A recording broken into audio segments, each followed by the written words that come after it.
Teman-teman, aku mau cerita. Jadi di masa pandemi kayak gini, COVID, banyak perusahaan yang ditutup kan. Kalau kita mau usaha juga bingung mau usaha apa. Aku sebetulnya mau mengeluh, buat status, tapi percuma. Mengeluh gak ada gunanya. Jadi di masa pandemi ini, aku tuh tiba-tiba dapat info adanya seminar online. Seminar ini gak tahu, aku kurang tahu tentang apa. Jadi iseng-iseng aja aku buka aplikasi Zoom dan masuk di situ. Namun banyak sulit untuk dijelaskan. Jadi isi dari seminar itu kurang lebih seperti ini.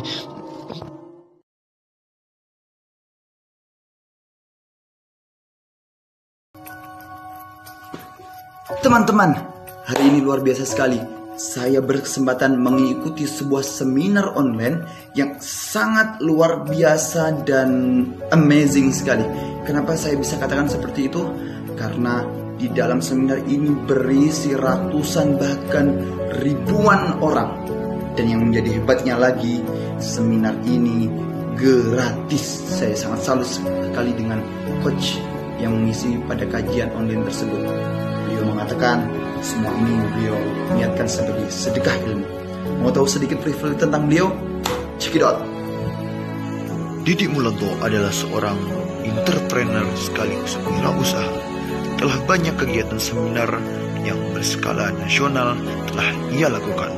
Bahkan jumlahnya yang begitu banyak menghasilkan kegiatan seminar ini sebagai seminar terbanyak dan mengukir rekor Indonesia. Bagaimana kawan-kawan?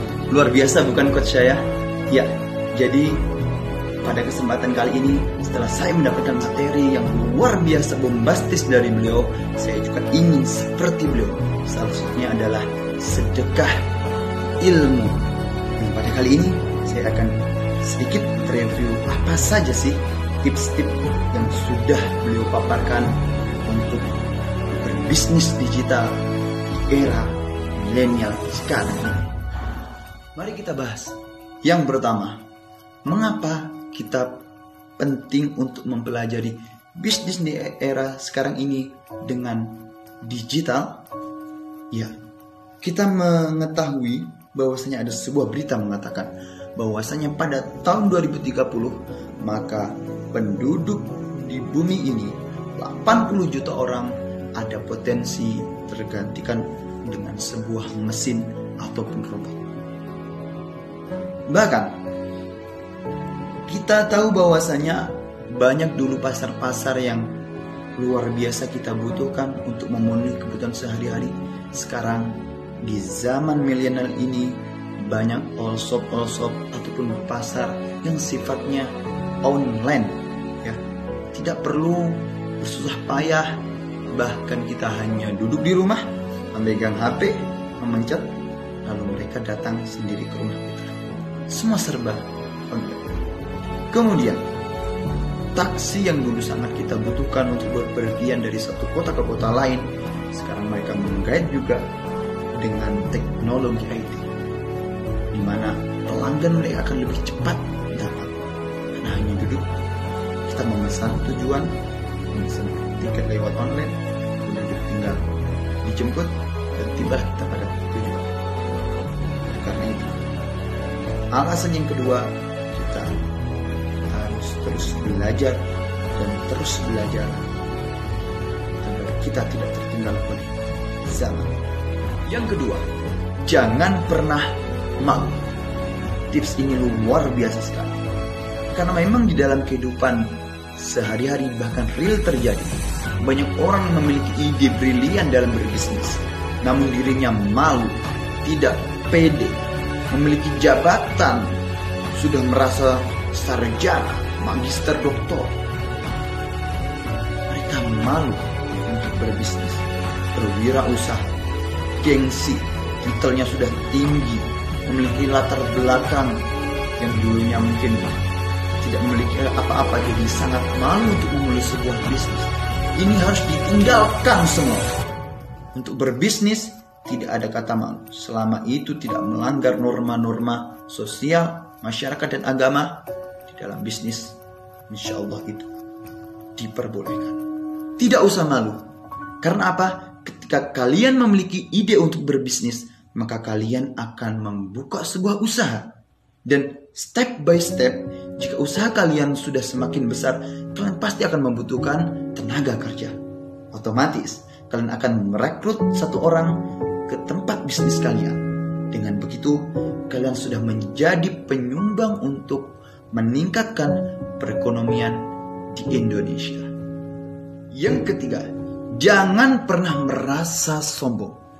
Ketika kita sudah memiliki sebuah bisnis, sebuah usaha, jangan pernah merasa sombong, usaha kita paling luar biasa, usaha kita paling besar, sehingga tidak ingin untuk terus belajar, terus berevolusi, terus mengembangkan usaha kita. Kita bisa belajar dari pengalaman.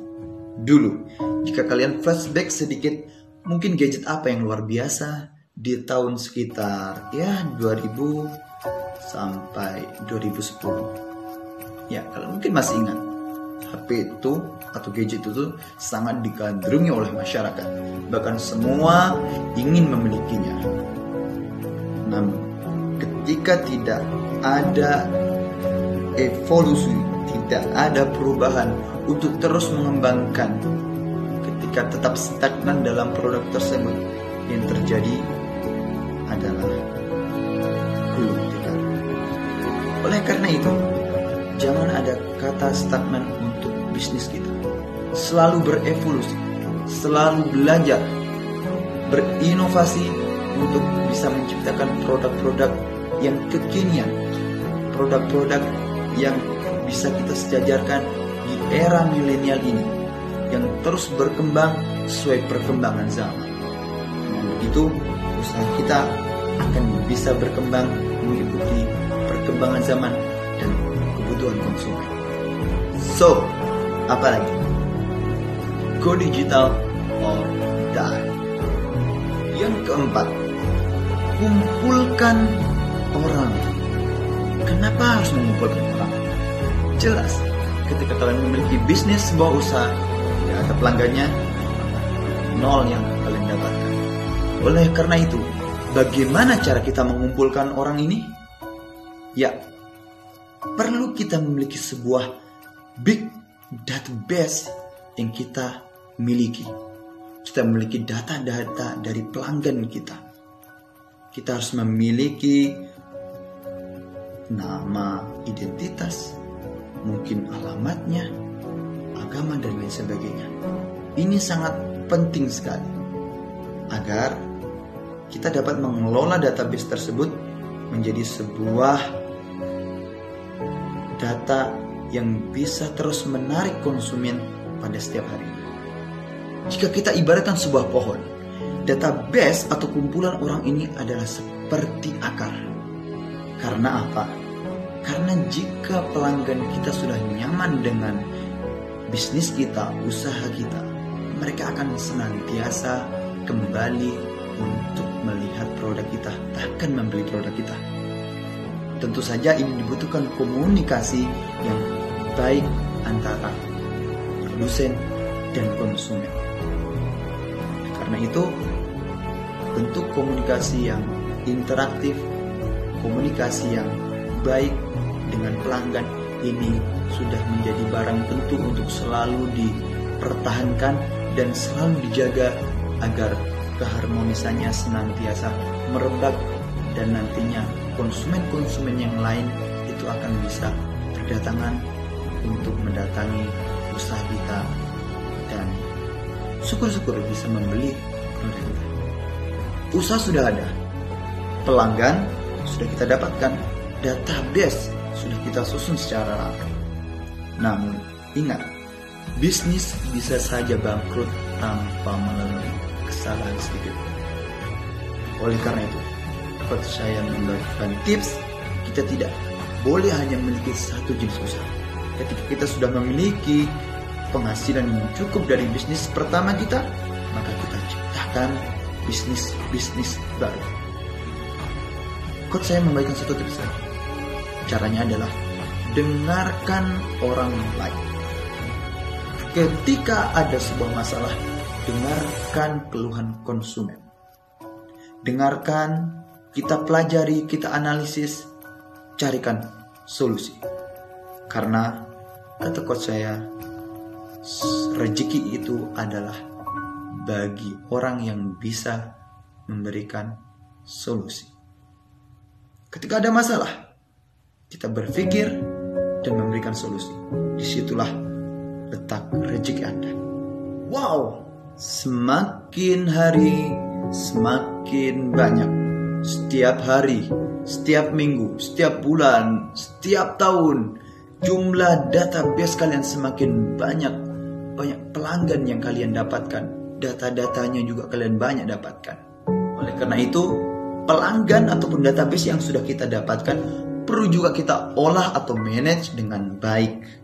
Kita perlu perhatikan, kemudian kita perlu urusin database tersebut, kemudian kita memberikan sesuatu yang lebih kepada pelanggan yang sudah tersusun rapi dalam database kita.